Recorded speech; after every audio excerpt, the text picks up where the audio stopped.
What's up everyone? In this video, I'm going to teach you how to snatch. Before I get started, I want to say that I do not consider myself an Olympic weightlifter. I've actually only competed in one Olympic weightlifting meet since this video was made. I am definitely a noob. So, obviously, needless to say, I am not an Olympic weightlifting coach, and I am not pretending to be. That's why I am not charging anyone for this knowledge. I'm creating a free video tutorial instead. Now that is out of the way, I will say that I have a good amount of useful information and I simply want to share it with you guys. I do feel like I understand the snatch, and I know that a lot of you have no concept of where to even start with this movement. I hope this video gets you started in the right direction. The snatch is one of the two contested lifts in Olympic weightlifting. It is performed by lifting a barbell from the floor to overhead in one single motion. The snatch requires more power than any other barbell movement because of the distance the bar has to travel and the short amount of time in which the job must be done. The snatch is not and should not be reserved for competitive weightlifters only. Just because you do not plan on competing in Olympic weightlifting does not mean you have to miss out on the benefits of the movement. One great thing about the snatch is the wide range of variations that can be performed. If you cannot catch the barbell at the bottom of an overhead squat, it is not the end of the world. You can still perform a few snatch variations that will require plenty of power with less range of motion. Whether you're a future competitive weightlifter, a football player, a track and field athlete, an old fart, an iron junkie, or a garage gym cellar dweller, you can learn a lot from this video. There are plenty of ways to teach the snatch. I am not suggesting that my way is the only way. Different lifters respond differently to the same cue. What makes sense to one person might not make sense to another. Try things out. If they work, great. If they don't, keep learning. There was once a time when I thought the snatch could not be taught slowly. I was wrong.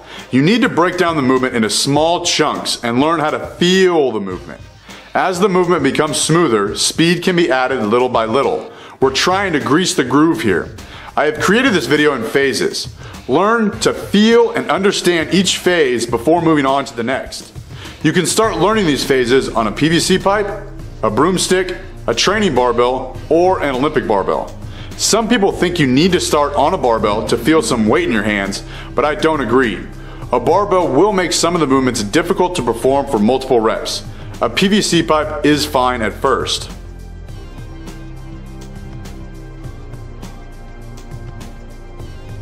Your hand width on the bar will determine the distance the bar has to travel.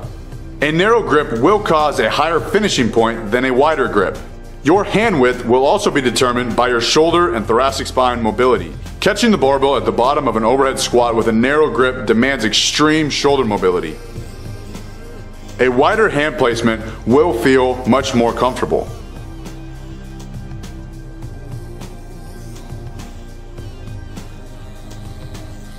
Too wide and the pull will place a lot of strain on your wrists, causing a weakened grip in the initial pull. It will also place the bar dangerously close to your head, making bar crash extremely dangerous. As a general guideline, you should place your hands on the barbell at a width that puts the barbell in the crease of your hips between the pubic bone and the top of your hip bone. When you lift your knee, the barbell should not move. This will account for differences in arm and torso length. Now that your hands are in the correct position, let's move on to phase 1. Phase 1 is a simple drill to teach you how to use your entire body to move the barbell up, mainly your hips.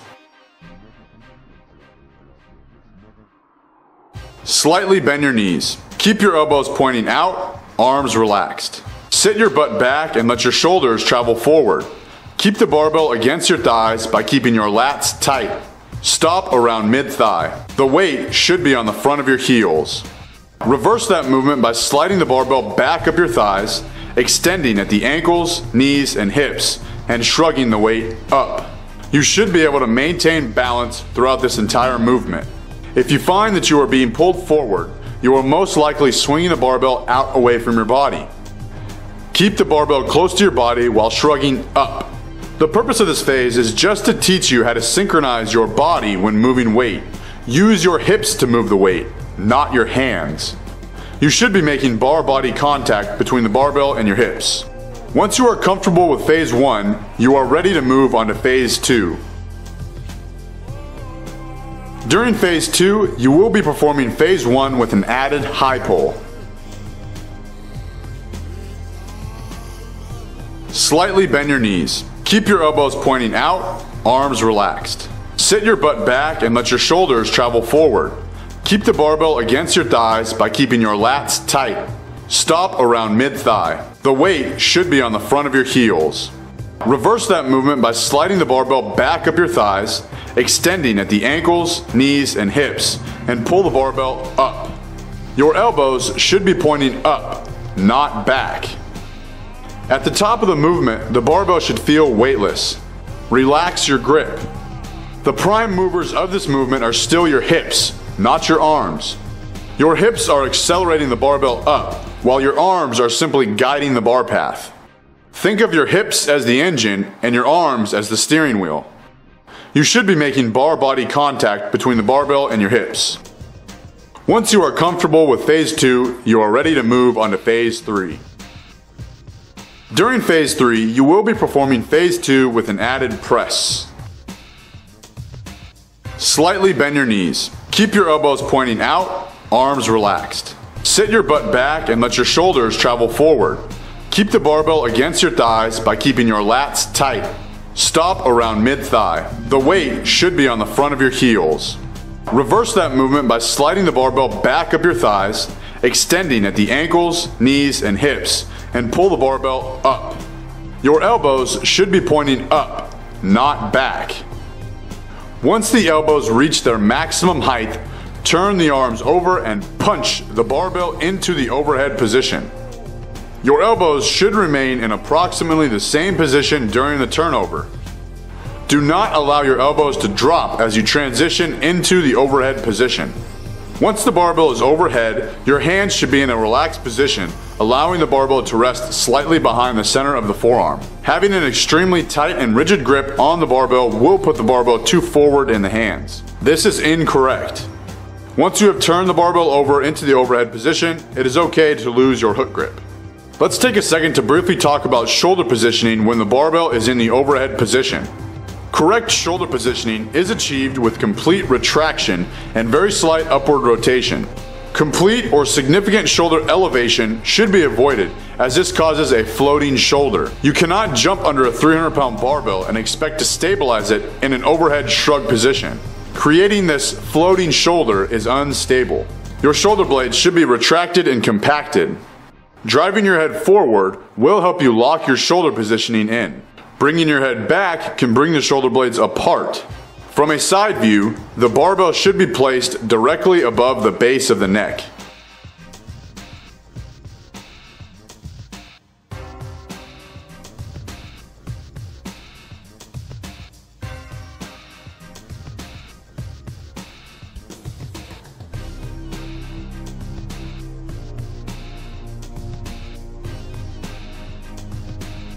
Now that you understand how to get the barbell overhead, you are ready to learn the power snatch.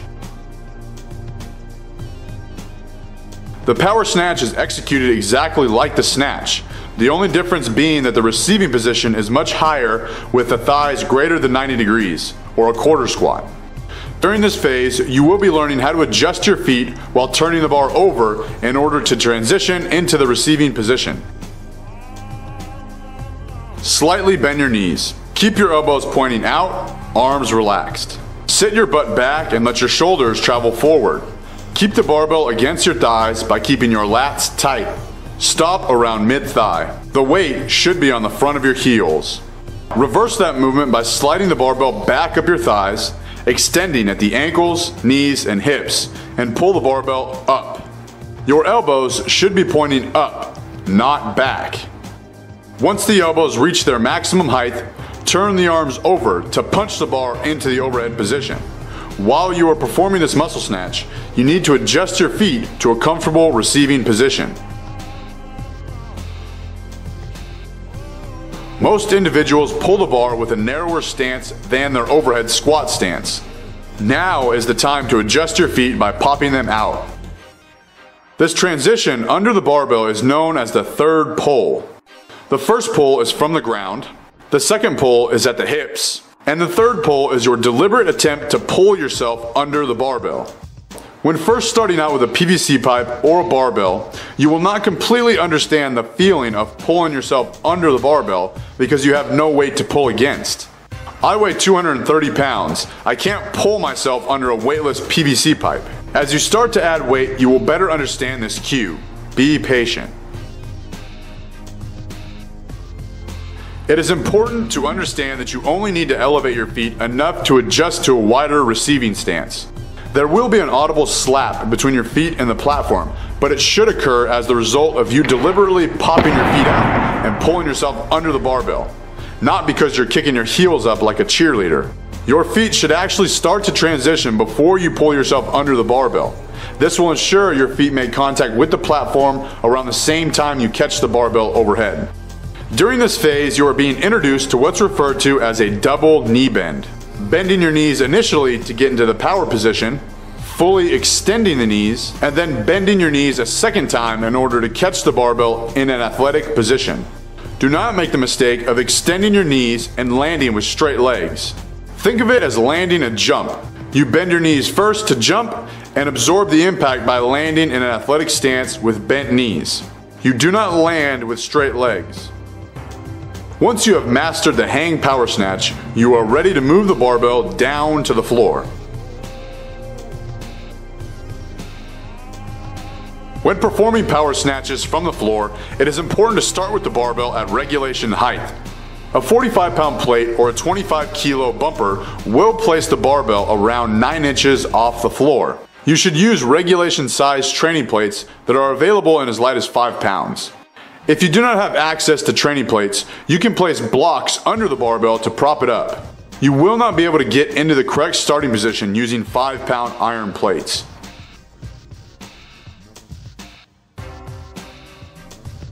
Place your feet about hip width and your toes and knees angled slightly outward. Place the barbell over the balls of your feet. Set your hips and back in a position that puts your arms vertical to the barbell when viewed from the side. Keep your back in extension, head and eyes straight forward.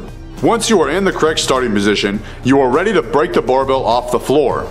The initial pull of the barbell from the floor is accomplished through knee extension, opening up the angle of your knee. The angle of your back should not change as you pull the barbell up. This means the angle of your hip should not change until the barbell passes the knee and you begin to transition into the second pull.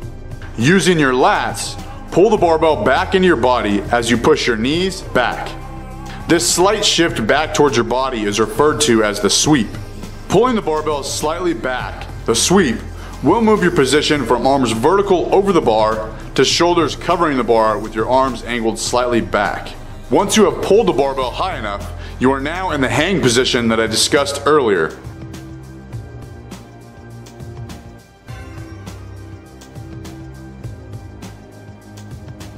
Once you are ready to snatch, you can simply blend the power snatch and the overhead squat into one smooth motion. Over time, you can completely eliminate this pause.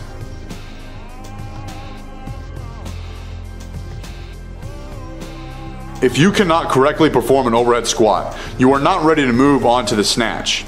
The overhead squat requires a lot of mobility in the ankles, hips, thoracic spine, and shoulders. If your mobility is not up to par, find some mobility resources and work on it. This video was made to teach the snatch, not spend 15 minutes talking about how to improve mobility for the overhead squat.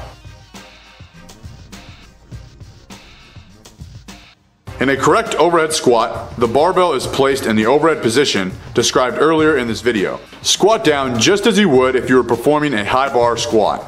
Head and eyes straight forward, vertical torso, knees out, full depth. To gain some confidence in dropping under the barbell, you can perform a drill called the snatch balance. At first, you can perform a pressing snatch balance in which you push press the barbell up while dropping under the barbell. As you gain the confidence needed to drop under a barbell with your arms extended overhead, you can perform a true snatch balance. The difference between the pressing snatch balance and the snatch balance is that there is not upward movement of the barbell. Keeping the barbell where it's at, Imagine you were standing on a trap door and it opened up beneath you. Drop under the barbell, move your feet, and punch your arms up as quickly as possible. Again, there should be no upward movement of the bar. Your body and the barbell are both dropping at the same rate. This forces you to press yourself under the barbell rather than just passively dropping under the barbell.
So that's it. I hope you found this video helpful. Thanks for watching, and always remember, tread on time.